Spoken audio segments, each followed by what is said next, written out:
Hi, it's ML time. I am teacher Princess Kim, and I am going to discuss to you the lesson in English for academic and professional purposes subject.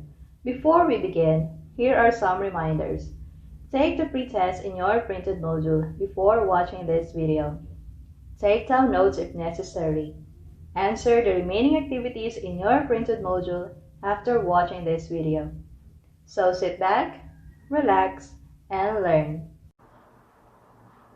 It's another week for our subject. For Quarter 1, Week 3, our lesson is Techniques in Summarizing Variety of Academic Texts. At the end of this lesson, you should be able to use various techniques in summarizing variety of academic texts. But before we start, let's have a short review of our past lesson. Last week, you were able to know the definition and the different patterns of text structure. Let's see. Can you tell me what pattern of text structure is used in this paragraph? Yes, correct. It's order or sequence. What signal words or clues are present? That's right. We have first, second, third, and fourth. I think you are now ready for the new lesson. Summarizing is the process of synthesizing the essential and important ideas of a text and restating them in your own words. This means that you should not copy the exact wording of the author in the original text. In summarizing, pay attention to the following. Begin with the title and acknowledge the author. State the main idea in your own words and focus on the key points. Remove irrelevant ideas and minor details. Avoid plagiarism and being opinionated. Remember all of this to guide you in summarizing. Here is one example of summarizing a text. You can see the original and the summarized form.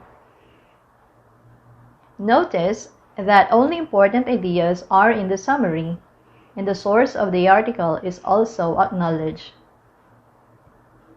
Here is another example. First, identify what is the topic or subject of the article, passage, or paragraph. In this case, the article is all about the Northern Lights. Second, identify important details that tell or describe about the topic or subject and restate in your own words. In this example, the first part of the original text is more on the definition and description of the Northern Lights. In the summarized form, Northern Lights are defined based on the original text, and the definition became the main idea. Other essential details about the topic are also deduced from the original text. Once again, in summarizing, synthesize essential and important ideas. Express your point without being opinionated, and summarize using your own words. That's all for today. If you have questions about the lesson, see you in our group chat. That's the end of our today's lesson. Thank you for watching. See you again next week. #handang isip, handa bukas. Tara, ML na tayo. This is Teacher Princess Kim, signing off.